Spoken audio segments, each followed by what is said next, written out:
Despite the difficulties involved, I thought I would make a passing attempt to address the emotional Congress at work in the years I was in touch with openly through the Postal Service. Peter Gabriel and Robert Fripp and Yoko Ono's attorney Amanda Harcourt. Back in the days when I didn't think much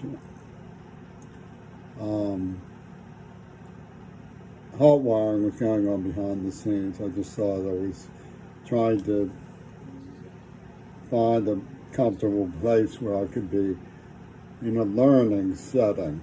I had been lured to a school in West Virginia. I didn't think Roger Waters noted there any of the other things that developed. Certainly didn't have insight into what was going on in terms of the play action. But when there's an emotional Congress at work, they talk about Pittsburgh and Seattle, of course, the emotional intelligence, the lack thereof.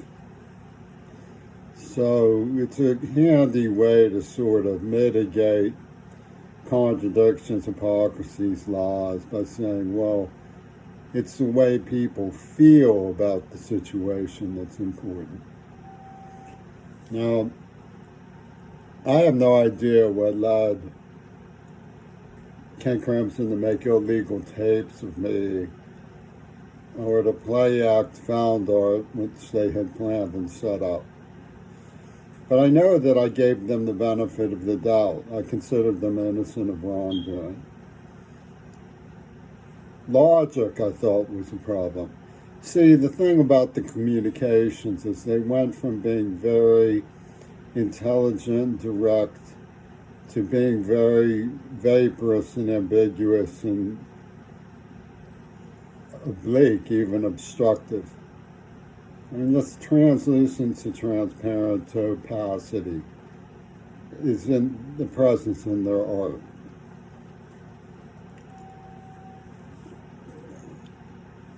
Now, they gave everybody in Pittsburgh who had a bad word or backbite to say about me the benefit of the doubt and withheld such considerations from me. I'll give you an example of how that plays in the itinerary of the situation in terms of actual investigation of what happened. After I graduated from high school, it had been a hard year. Though I was 40% deaf by then, I could still hear some music. It's the people who Amanda Harcourt, Yoko Ono advocated for, the Flame Over Africa crowd, told me the wrong day of Robert Fripp's Frippatronics. It didn't occur to me that Fripp had told them, please give that queerball who we tortured the wrong day so I don't have to see the pulpified object of my derision. I just assumed that they didn't want me to have contact with Fripp because of the characteristics that I have as a person of being intelligent-minded, and they knew what they had done to me. Well, one of the reasons you don't show adult things and adult thoughts and inundate adult childhood mind with adult purposes is that they won't understand. It will scare them and do them harm. Well, Fripp believes, apparently very deeply, that I should have understood postdoctoral theorems that were coming from the 1920s, the early Einstein crowd, when I was a battered 13-year-old deaf kid in Pittsburgh. The indecency and the absurdity of it extended to him giving the benefit of the doubt to people who gave me the wrong day so I couldn't see his Frippatronics show. Me ending up hitchhiking all the way from Pittsburgh to St. Louis just to hear the show. That's the only reason I wanted to hear it too. You know, like everybody else, really admired him. And they had to poison that. King Crimson had to make it out that I was a fugitive, that I was away without leave, that the Hollywood pranksters who set me up on the road with weird people giving me lifts were somehow legitimate Army command. I mean, he was promoting Gurdjieff that summer. I went to the Washington University. I went to the St. Louis Public Library to take out a book on Gurdjieff to read it before the show, and talk to the philosophy department at Washington University, who were interested enough that they put me over for the night in a dormitory room. I went to the show. It was a free concert, Street Side Records in St. Louis. It was like a few days after Jimmy Carter's spiritual Malay talk, which I saw in an East St. Louis motel. It was a scary adventure. The only reason I could bring myself to do that was I wanted to hear music. He gets the benefit of the doubt to people who put me through such an inconvenience. And I make my way back home. And he's promoting this guy who was torturing people in Vichy under the German Gestapo. Legend is he killed Catherine Mansfield with his stuff. I believe it now.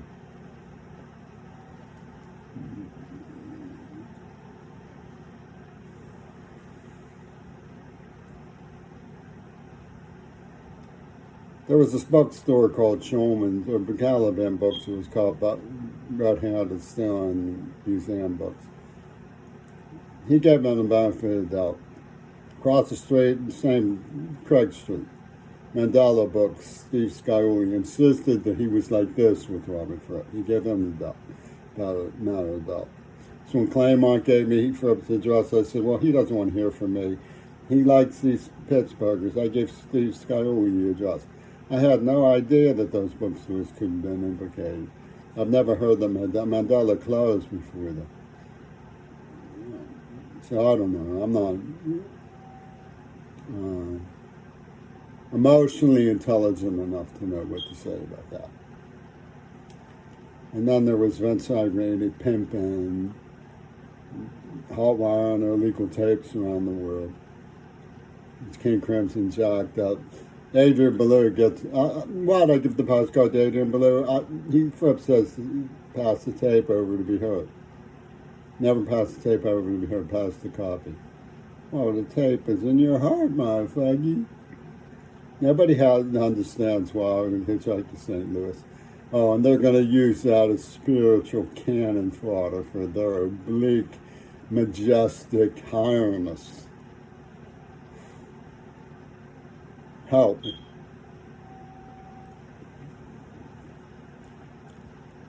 I just wanted them to know there were bona fides involved. You know, I see below I wanted to figure out how to situate introductions.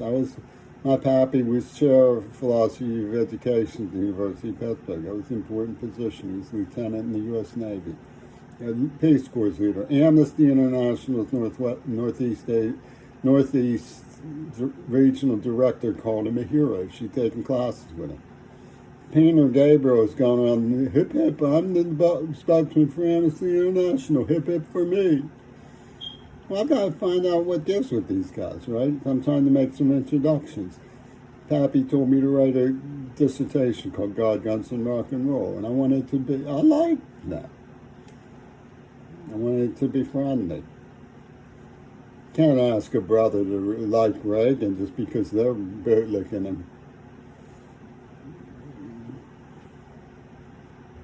God. So what did they send me?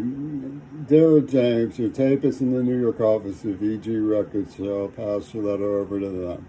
But, which he underlined, in all fairness, the industry, which he parenthesized, which in this case I'm a part, end of parentheses, have so many tapes passed over to them that they are not generally returned. Never, which he underlined, so red but never. Pass the tape over to be heard, pass the copy, best wishes, Robert. And then he gives me a phone number. on the next postcard. I don't wish to be with a Pikeresque historic village postcard. I don't wish to be involved in a personal correspondence, which is beyond my means, but I think you may be interested in Claremont School Continuous Education, Route 1, Box 279, Charlestown, West Virginia. 35414 or something, 207 423 4437 or something. I forget the details after all these years. I found it started to fade, some of this detail. 304-725-4437. I call it, said this many times, I want to be with you, I want to be,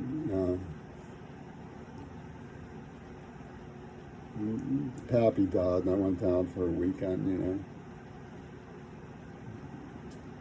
I had a motto of a tetrahedron. I was saying that the tetrad was a two-dimensional shadow of the tetrahedron. You can use the tetrahedron as a metaphor. One triangle represents the musicians, the other triangle is the audience, and you put them together, that's the industry, and you get a fourth quality, which is the music. What's wrong with that? He was using the same thing as a shadow or a tetrad. They talk about the tetrad of deity and stuff. And whoopie doopie. Bring a brother to tears for saying something contributory. Kind of schools that where a teacher gets up and moves away from a deaf student who has to sit closer. You think I wanted to sit closer to that temperamental behemoth? And then I get confused because I'm deaf, you know, in the rhythm section he makes out like everybody could see who the Wonder Boy was.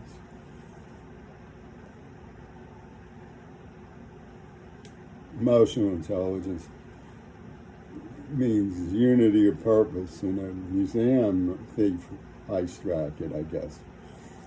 In Seattle, they say he talks wrong about people. You got me twisted, they get. Psychopaths. And Peter Gabriel's writing to me, Amanda Harker, she got the story chasing that go for me. I didn't, you sent it to her. I don't know what the gifts with you, boy. So, wind, and rain.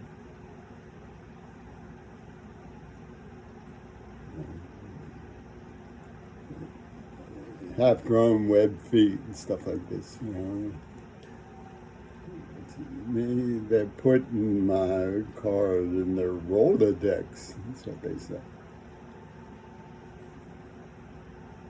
What gifts? I was just a deaf kid who was having trouble finding my footing in the city of Pittsburgh. Because with all these murderous Huns playing super alliance union pranks of infradimensionality and ultra money sweepstakes. You know, as this character here, he's an interpreter, Barry goes back. He was with me right before the Wuhan flu broke out at a tea party of Wuhanese military English-speaking Chinese girls. And then their main guy comes strong, like this. And, you know, he's their main guy at that school. And then we get smacked with Wuhan flu. I mean to ask him about that. He remembers that if he ever thought it was suspicious. And he gets me on the horn. He's telling me about this science discovery. 1 billion years is missing from the cosmic bang. We obscure what these people have been up to. Now they're talking about 1 billion. Well, how's that play in their infopsychology? I don't want to see it. The boil in the oceans and stuff. Blame over Africa crowd was the people who told me the wrong date. I tried to connect with the spiritual godfather from Thorles' community. And they're saying my carbon footprint was too big because I was happy humping with my girlfriend. I caught them for they were so big I boiled the oceans. Got a major Fandango of Farce going on in that crap.